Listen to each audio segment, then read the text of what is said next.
بسم اللہ الرحمن الرحیم۔ السلام علیکم ورحمۃ اللہ وبرکاتہ۔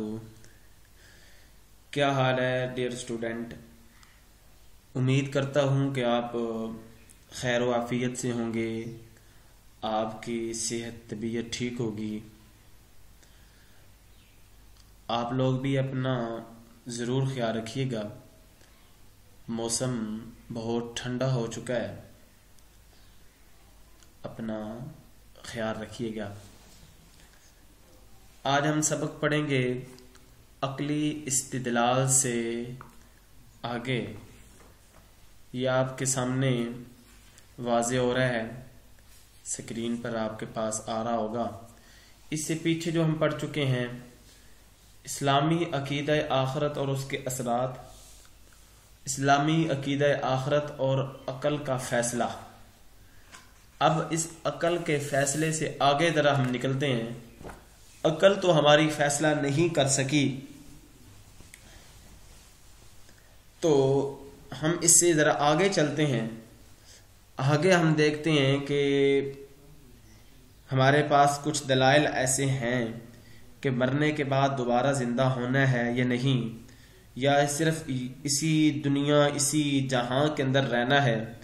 تو یہ جب ہم اپنی عقل سے، اور ہمارا جو علم ہے وہ تو اس کے اندر ہمیں کوئی تسلی بخش جواب نہیں دیتا کہ اس دنیا کے بعد ایک جہاں ہوگا، وہاں پر جانا ہوگا۔ ہماری عقل اور ہمارا علم وہاں تک نہیں پہنچ سکتا۔ تو پھر کیوں نہ ہم ذرا قرآن مجید سے مدد حاصل کریں کہ قرآن مجید اس بارے کے اندر کیا کہتا ہے۔ تو جب قرآن پاک کو ہم نے دیکھا، اس کے اوپر ہم نے نظر دوڑائی، تو قرآن پاک ہمیں اس کی طرف اشارہ کرتا ہے، ہماری توجہ کرواتا ہے کہ ایک جہاں اس کے بعد ہوگا جس کے اندر اس کائنات سے، یہ جو دنیا والا نظام ہے، اس نظام سے ایک الگ نظام ہوگا۔ وہاں پر ساری چیزیں ڈھنگ سے بنی ہوئی ہوں گی۔ وہاں پر اللہ تبارک و تعالی نے تمام کے تمام انسان جو اب تک پیدا ہو چکے ہیں اور قیامت تک پیدا ہوں گے، ان کو جمع فرمائے گا، دوبارہ پیدا کرے گا، اور ان سب کو اپنے سامنے جمع کرے گا، اکٹھا کرے گا۔ وہاں پر ہر ایک آدمی کا، ہر ایک شخص کا ریکارڈ اللہ تبارک و تعالیٰ کے سامنے موجود ہوگا۔ جو کچھ وہ دنیا کے اندر کر کے آیا ہوگا، اس کا وہاں پر ریکارڈ وہاں پر موجود ہوگا۔ جتنے اس نے گناہ کر رکھے ہوں گے، جتنے اس نے نیکیاں کر رکھی ہوں گی، وہ اللہ پاک کے پاس محفوظ ہوں گی، جمع کر رکھی ہوں گی۔ پھر اس کے بعد یہ تو وہ گناہ ہوں گے جو اللہ پاک نے جمع کر رکھے ہوں گے، فرشتوں کے ذریعے نامہ اعمال کی صورت میں ہوں گے۔ کچھ ایسے گناہ ہوں گے کہ ان گناہوں کے اوپر اس کے ہاتھ، کان، آنکھیں، زبان، انسان کے جو اپنے اعضاء ہیں، وہ اس کے خلاف گواہیاں دیں گے۔ اب ذرا تھوڑا سا میں آپ کو قیامت کے متعلق بتاتا ہوں۔ قیامت کا دن بڑا عظیم دن ہوگا۔ اس کو سورۃ الحج کے اندر اللہ پاک نے بیان کیا۔ پھر اس دن بڑے سنگین، بڑے سخت قسم کے حادثات پیش آئیں گے۔ القاریۃ ما القاریہ وما ادراک ما القاریہ یوم یکون الناس کالفراش المبثوث۔ اور وہ نہایت ہی مصیبت والا دن ہوگا۔ اس دن مصیبت چھا جائے گی، اور تاریکی تاریکی، اندھیرا ہی اندھیرا، لوگ پریشان ہوں گے۔ ہر طرف اس دن گھبراہٹ اور خوف کا عالم ہوگا، لوگوں کے اوپر گھبراہٹ، خوف۔ اور پھر اس دن جو اپنے آنکھوں سے وہ ہولناکیاں دیکھیں گے، کلیجے ان کو منہ کو آ جائیں گے، تیور چڑھے ہوئے ہوں گے، اور وہ دن بچوں کو بوڑھا کر دے گا۔ اتنا سخت دن ہوگا۔ اس دن جو حمل والی عورتیں ہیں وہ اپنے حملوں کو گرا دیں گی، اور جو دودھ پلانے والی عورتیں ہیں وہ اپنے بچوں کو دور پھینک دیں گی۔ اس دن کسی کا عہدہ، منصب وہ انسان کے کام نہیں آئے گا، کوئی رشتہ دار کام نہیں آئے گا۔ لِكُلِّ امْرِئٍ مِّنْهُمْ يَوْمَئِذٍ شَأْنٌ يُغْنِيهِ وُجُوهٌ يَوْمَئِذٍ، اس سے پیچھے اللہ پاک فرماتے ہیں وَصَاحِبَتِهِ وَأَخِيهِ وَفَصِيلَتِهِ الَّتِي تُؤْوِيهِ وَمَنْ فِي الْأَرْضِ جَمِيعًا ثُمَّ يُنْجِيكَ اللَّهُ، اور ایک اور مقام پر فرماتے ہیں انسان کے والدین، اس کے بہن بھائی، اس کی بیوی، اس کے بچے، یہ اس کے کام نہیں آئیں گے۔ آسمان پھٹ جائے گا، اذا السماء انشقت، آسمان کے دروازے کھول دیے جائیں گے، آسمان اور زمین یہ سب کچھ ختم ہو جائے گا۔ یہ جو پہاڑ ہیں یہ روئی کے گالوں کی طرح اڑ رہے ہوں گے، سورج کو لپیٹ دیا جائے گا، اذا الشمس کورت، اور سورج اور چاند ملا دیے جائیں گے، ستارے بے نور ہو جائیں گے۔ یہ سارے اس وقت اللہ تبارک و تعالی قیامت کے دن یہ سارے مناظر سامنے آئیں گے۔ قیامت کے دن لوگوں کے اوپر شدید قسم کی گھبراہٹ طاری ہوئی ہوگی۔ تو اس دن، وہ جو دن ہوگا، اس دن اللہ تبارک و تعالی انصاف کریں گے۔ وہ قادر مطلق، وہ حکیم ذات، وہ کریم ذات، وہ علیم ذات، وہ بصیر ذات، وہ محمود ذات، وہ شفیع ذات، وہ رب لم یزل اور رب العالمین ذوالجلال والاکرام، اور وہ رحمان، وہ رحیم، وہ کریم، وہ شفیع، وہ مذنبین، وہ ذات اس دن حاکم ہوگی، مالک الملک ہوگا، اسی کی بادشاہی ہوگی، اور پورا وہ انصاف کرے گا، پورا اس دن انصاف کیا جائے گا، کسی کے ساتھ نا انصافی نہیں کی جائے گی۔ پھر جس کے جتنے اعمال ہوں گے اس کو اتنا ہی انعام ملے گا، اور جس کے جتنی برائیاں ہوں گی اس کو اتنی ہی سزا ملے گی۔ وہاں پر ظلم نہیں کہ ان اللہ لا یظلم مثقال ذرہ، ایک ذرہ جو ہوتا ہے نا، میں نے آپ کو پہلے بھی بتایا تھا، ایک کمرہ ہو، اس کے اندر روشن دان ہو، روشن دان کے اندر سے جو دھوپ اندر آتی ہے اس کے اندر گرد اڑ رہی ہوتی ہے، اس گرد کے اندر جو اڑنے والے جو باریک سے ذرات ہوتے ہیں ان کو ذرہ کہا جاتا ہے۔ ایک ذرہ برابر بھی کسی کے ساتھ ظلم نہیں کیا جائے گا۔ اور انعام و اکرام یا سزا، یہ اس پیمانے پر، اتنے بڑے پیمانے پر ہوں گے کہ ان کا اندازہ اس عالم، یہ جو دنیا کا عالم ہے، اس کی محدود مقداروں کے ساتھ اس کو نہ تولا جا سکتا ہے، نہ پرکھا جا سکتا ہے، نہ سمجھا جا سکتا ہے۔ وہاں پر وقت جگہ کے معیار کچھ اور ہوں گے۔ 50,000 سال کا دن ہوگا۔ اب وہ 50,000 سال، 1000 سال، 50 دن نہیں، 50 سال نہیں، 50,000 سال کا ایک دن ہوگا۔ وہاں مقداریں کچھ اور ہوں گی۔ سورج سوا نیزے پر ہوگا۔ وہاں کے قوانین قدرت کسی اور قسم کے ہوں گے۔ انسان کی جن نیکیوں کے اثرات دنیا میں ہزاروں برس چلتے رہیں، وہاں ان کا بھرپور صلہ وصول کر سکے گا۔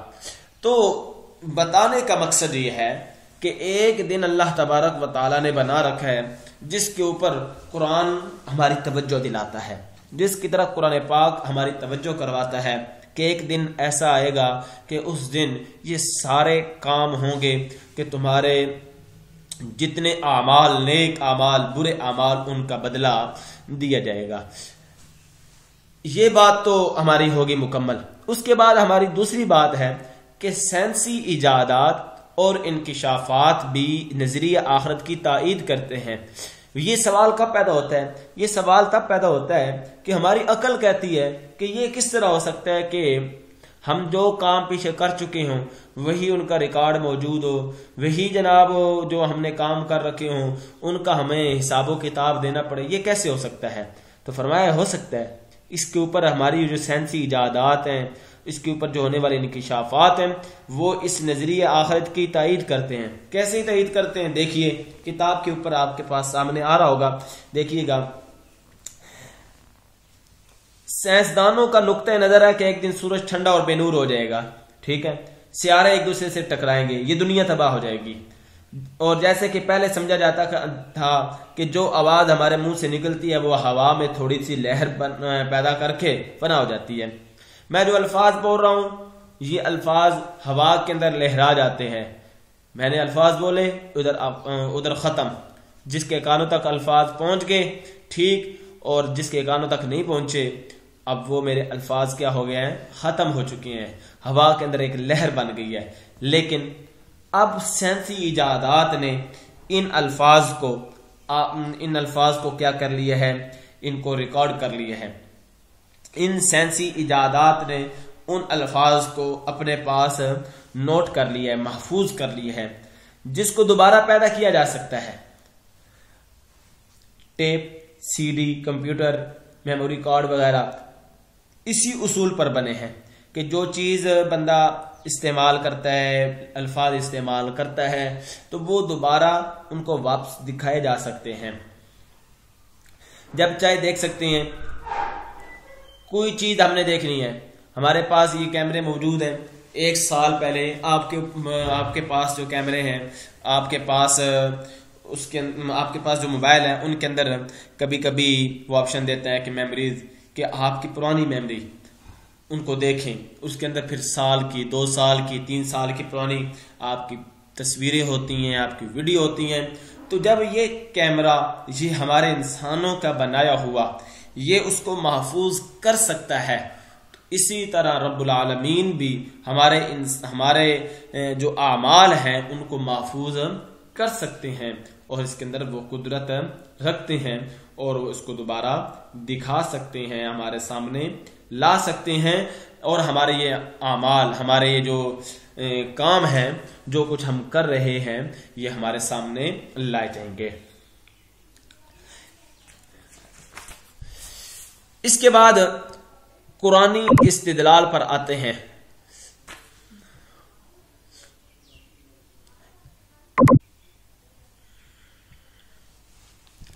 عقیدہ آخرت پر قرآن کے کیا استدلال ہیں ان کے اوپر آتے ہیں.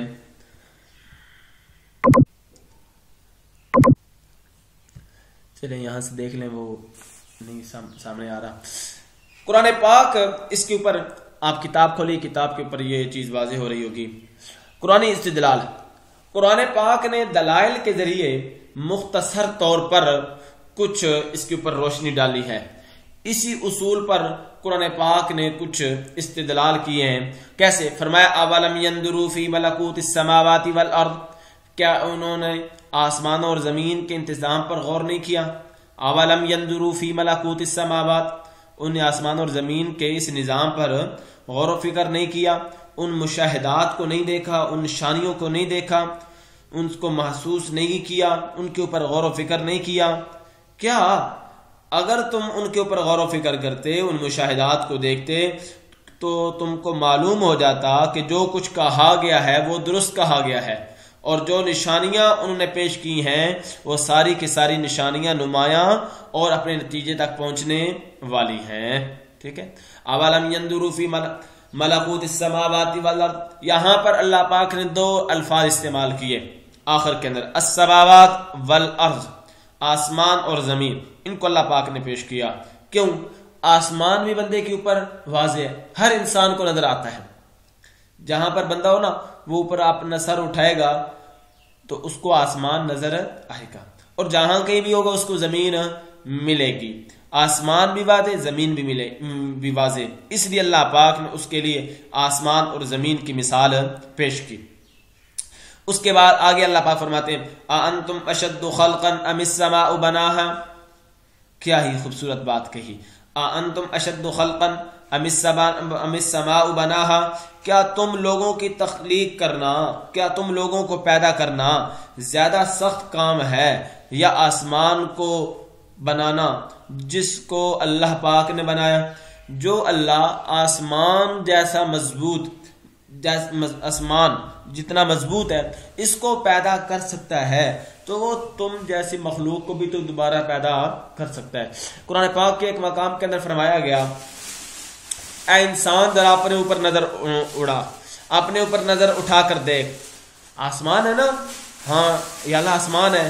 اللہ پاک فرماتے ہیں میں نے اس آسمان کو بنانے کے اندر صرف کیا کہا، میں نے کہا انما امرہ اذا اراد شیئا ان یقول لہ کن فیکون، جب میں کوئی کام کرنے کا ارادہ کرتا ہوں نا تو میں صرف کہتا ہوں امرہ اذا اراد شیئا کن، میں کن کہتا ہوں، جب میں کن کہتا ہوں فیکون تو وہ کام ہو جاتا ہے۔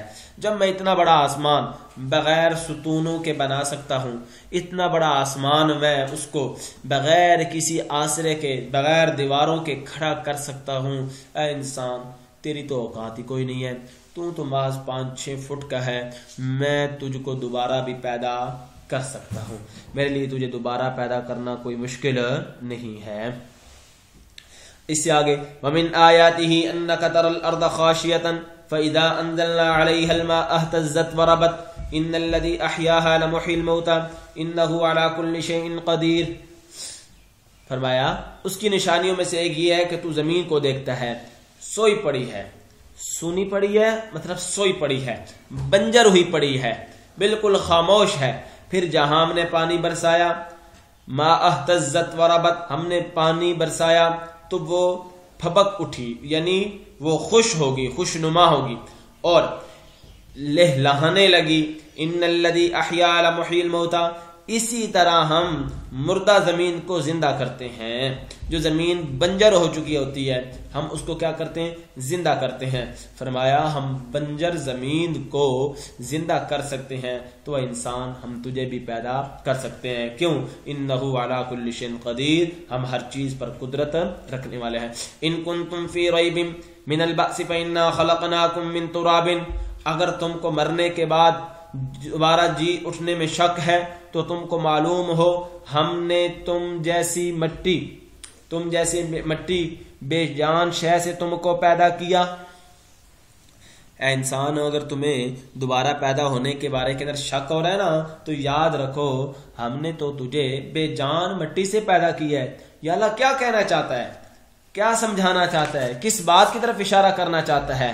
اللہ پاک فرمانا اور بتانا یہ چاہتے ہیں اے انسان تیرا پیدا کرنا میرے لیے کوئی مشکل نہیں ہے۔ کیوں مشکل نہیں ہے؟ فرمایا ہم تجھے دوبارہ پیدا کر سکتے ہیں۔ یا اللہ کیسے کر سکتا ہے؟ فرمایا میں اس طرح پیدا کر سکتا ہوں کیونکہ میں نے تجھ کو پہلی مرتبہ بغیر نمونے کے پیدا کر لیا ہے۔ میرے پاس دیکھیں میں مثال دینے لگا ہوں، کوئی چیز کاریگر وہ بناتا ہے، پنکھا بنا لیا، اے سی بنا لیا، موٹر سائیکل بنا لیا، گاڑی بنا لی، پہلی دفعہ اس کا بنانا مشکل ہوتا ہے، لیکن جب اس نے پہلی دفعہ بنا لیا اب دوبارہ اس کے لیے بنانا کوئی مشکل ہے؟ کوئی مشکل نہیں ہے۔ اللہ پاک فرماتے ہیں جب ہم نے تجھ کو پہلی مرتبہ بغیر نقشے کے، بغیر نمونے کے تجھے بنا لیا ہے تو دوبارہ ہمیں تجھے پیدا کرنا کوئی مشکل نہیں ہے۔ یہ اپنے ذہن سے بات نکال دے کہ تجھے ہم پیدا نہیں کریں گے۔ اور یہاں پر کتاب کے اندر مثال دی گئی ہے کہ ایک موٹر ہو، اس کے پرزے الگ الگ کر دے، کیا دوبارہ بندہ جوڑنے پر قادر نہیں ہوتا؟ بالکل ہوتا ہے، وہ دوبارہ اس کو جوڑ سکتا ہے۔ اسی طرح اگر یہ ساری کائنات، سارا نظام ختم ہو جائے تو اللہ تبارک و تعالی اس کو دوبارہ وجود کے اندر لانے کے اندر قادر ہے۔ اللہ تبارک و تعالی تمام انسانوں کو مرنے کے بعد دوبارہ زندہ کرنے پر قادر ہے۔ کائنات بنانے والا، جو انسان کو عدم سے وجود میں لانے والا، مرنے کے بعد اسے دوبارہ پیدا کرنے سے بھی عاجز نہیں ہے۔ وَهُوَ الَّذِي يَبْدَأُ الْخَلْقَ ثُمَّ يُعِيدُهُ وَهُوَ أَهْوَنُ عَلَيْهِ، اور وہ اللہ جو انسان کو پہلی مرتبہ پیدا کرتا ہے وہ اس کو دوبارہ دوسری مرتبہ بھی پیدا کر سکتا ہے، اس کے اوپر کوئی مشکل نہیں ہے۔